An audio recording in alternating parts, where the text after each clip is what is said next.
Can you hear me? Yes. You sound normal. What the fuck? That's good news. It is good, but also very strange. Rosie, we don't have time for chit-chat. I'm very strict. I have a hard stop at 10. We haven't seen each Sorry other for in over a that. week, and here you are going, no, let's just get to it. No foreplay, nothing. Fine. Honey, we said foreplay should start a week before every day. Not last 5 minutes. That's a good point. Oh, you got me good. So what are we talking about? Yes. Okay.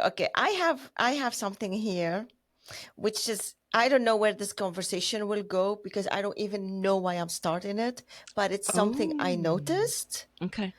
And I heard about it on a podcast, and I wonder. Okay. Why? This will be fun.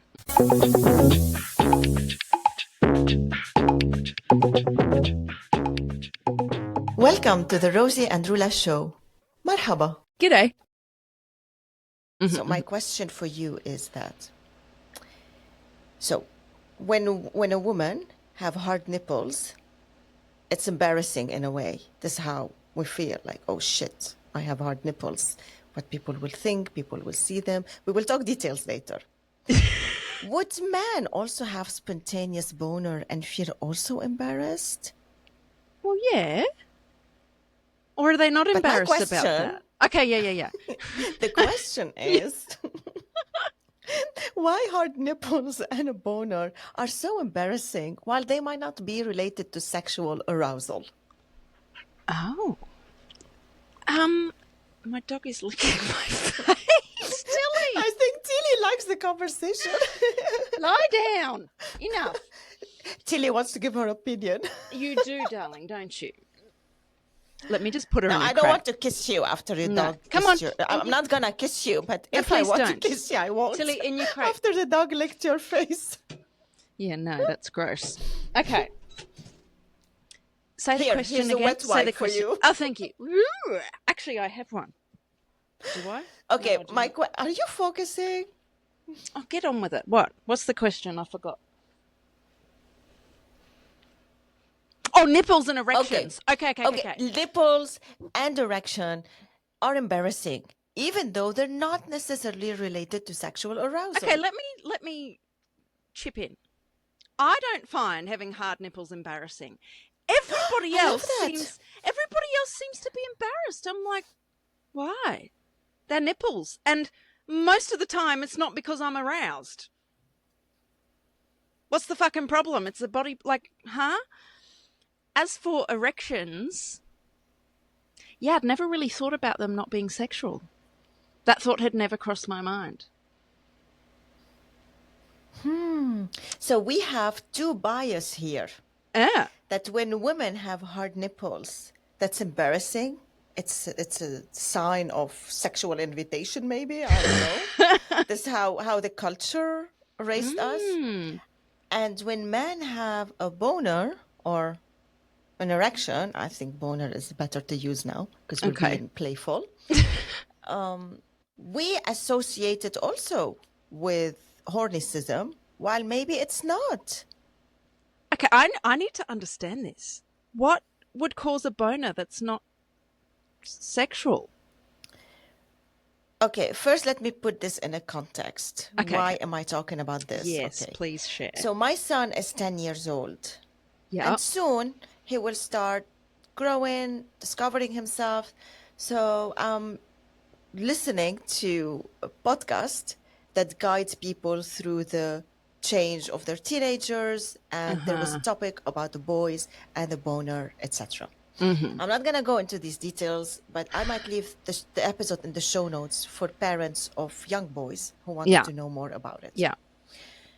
And what they said is that, they, at a certain development age, it happens every 45 minutes. What? Oh my God, how annoying.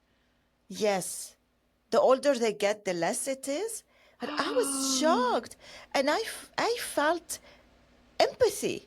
Yeah. This must be weird. And then they also said that even in a grown-up man, not every boner is a sexual arousal.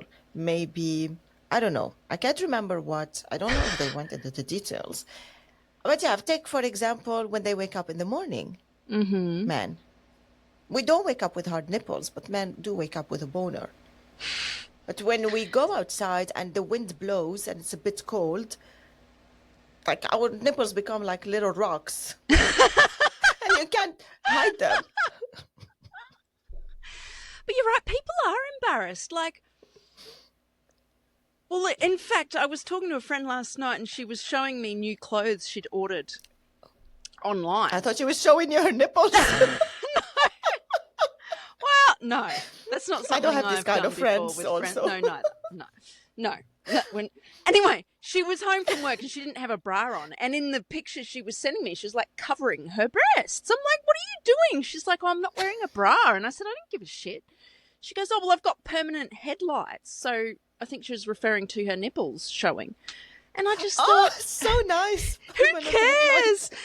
And like, I never realised, this was a while ago now, but I remember when I discovered that some people have inverted nipples and I went, what?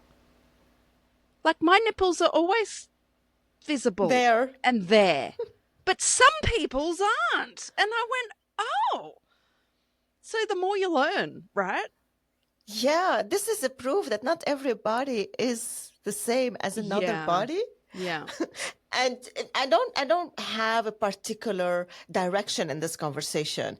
I just want to help myself in accepting that if I have hard nipples, I should not hide them. I know that sometimes, like, I stand like this because even when the bra is super thick, they are still there. and then you know, like, then you're having a conversation. I wish people are watching us on YouTube because I'm gonna simulate how we stand. So somebody is having a conversation with you, you're standing outside, the wind is blowing, your nipples go on, and then my arms cross. And like, my conversation is that I'm so self-conscious, crossing my arms so they don't see my nipples. Wow. Okay, I've never been self-conscious in that way. When I'm self-conscious of my nipples, like, I don't wear a bra when I go to bed. I know some people do. And I'll often wear a t-shirt.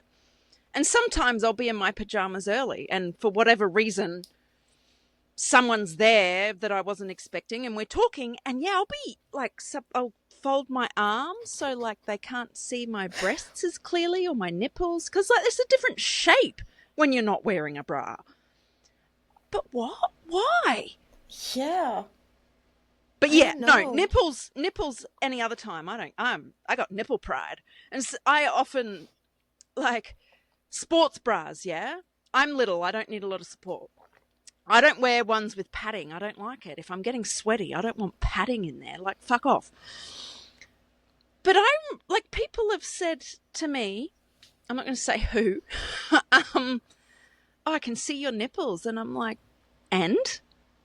Like, why are you looking? Like, so? Yes, I have nipples. Oh, what's the problem? Oh, well, you should wear a padded, sports bra. And I'm like, well, that's not comfortable. I don't want to. But this is how we were taught when we first got a breast. Yeah. They guide, like, the bras without pads are for when you're going to get married and look sexy. This is my culture, okay? Wow. And the one with pads are the respectful ones, the ones where your nipples don't show. Wow. And not only me, I think we all have this in all cultures. So okay, where did you learn? Want to be less. Where did you learn that having hard nipples is a sign of arousal? Where did you learn that? It was an unspoken thrown dust in the air all the time. Like, it's like a magic dust thrown above us all the time. Yeah. Or from comments of grown-ups around me. Yeah, I think I learned it from men and boys. Was there... I learned it from women. No. Yes. Really? Yes. Do you think it's true? My mom, her friends, our friends, the older girls around me. I didn't learn it from men, no. So are you saying that being able to see your nipples is inviting sexual advances? Yes. Or are you saying Yes. it's showing that you are turned on, you're horny? Both. Both. If they are showing and you're not hiding them, it means it's like Yeah, you're true. showing off. And some people have really big nipples, don't they? So it's really obvious. Yeah. But what can they do? Some people have big lips. Others What have lips are we small talking about? nose. It's like it's part of our body. We cannot change it. Yeah. Okay, so this is about nipples. I don't want to talk a lot and take so much time. Okay. You have a podcast episode on the pursuit of freedom, and your guest, I love her. I really need to connect with her. And your guest, together with her husband, are manufacturing and developing underwear for men. Yes, Sarah Jamison. Sarah. Yes. All right. Underwear for men to protect their testicles so they don't get squashed in their underwear. And in this podcast I talked about, they also mentioned how important for men not to wear these tight underwears so that their organ, I said testicles, I can say it again, don't, and the whole shenanigan there doesn't get squashed. And overheat and uncomfortable. Yeah, it must be. I'm going to throw once they arrive, I'm going to throw all not my husband, but my son's underwear. You ordered cool beans or different? No, I ordered wide underwears, like shorts, boxer shorts. Yeah. Because all what he wears is tight, and sometimes I see him like adjusting his thing, and I adjusting his thing.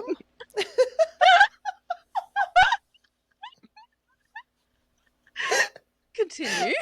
And I asked him, I told him, I don't know what I said to him. I asked him, is it uncomfortable for him there? He said, yes, his underwear is so annoying. It's so tight and it's like glue on each other.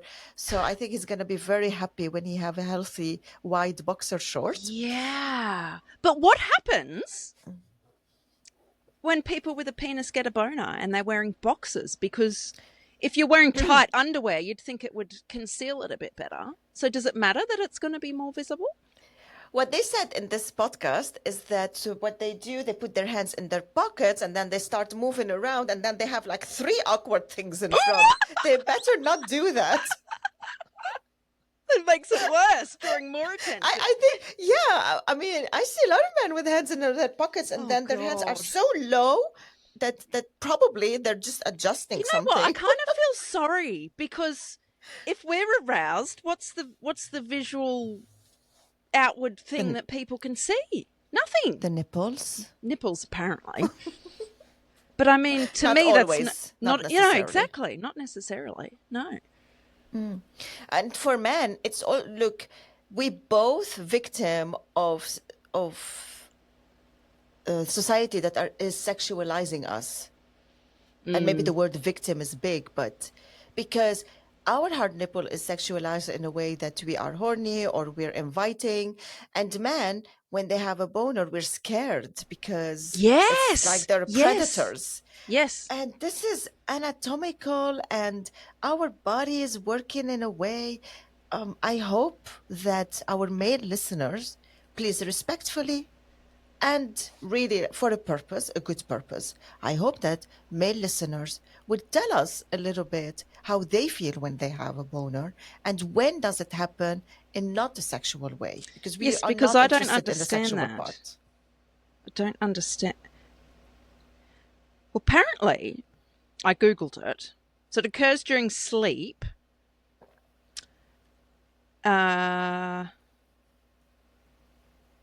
Some are to do with stress, apparently, like a stress response or a random physiological response. This just sounds like random textbook bullshit. I need to understand. From our listeners. Yes, please. We need to understand. Yes. Yes. You don't have to say we find your name. It important. It is important. I think the more we understand each other, the better. Why not? I can see my entire T-shirt. Fixed. Just popping your breasts out. Let's wrap this up. This was really fun because, yes, I want to be free nipple. I want to free the nipples. Free nipple it. Yeah, stop Yes. stop hiding your nipples, Ruler, when you're at the beach and it's cold or whatever. That's ridiculous. Okay? Not at the beach. Mostly is when in conversations on In the street. conversation, just embrace the nipples. All right? Yes. It's natural. Yes. Nippy Thank nip. you so much for listening for our very enlightening conversation. Bye. Bye. If you got a kick out of our conversation today, can you pretty please hit the follow button and share it with another opinionated person? This is the easiest way for you to support the show. It also gives Ruler and I the motivation Rosie, to keep I have going. to stop you there. Stop telling people what to do. If they like to follow the show and share it, it's totally up to them. Guys, please, can you help us follow and share the show? Thank you so much. See you next time. Said.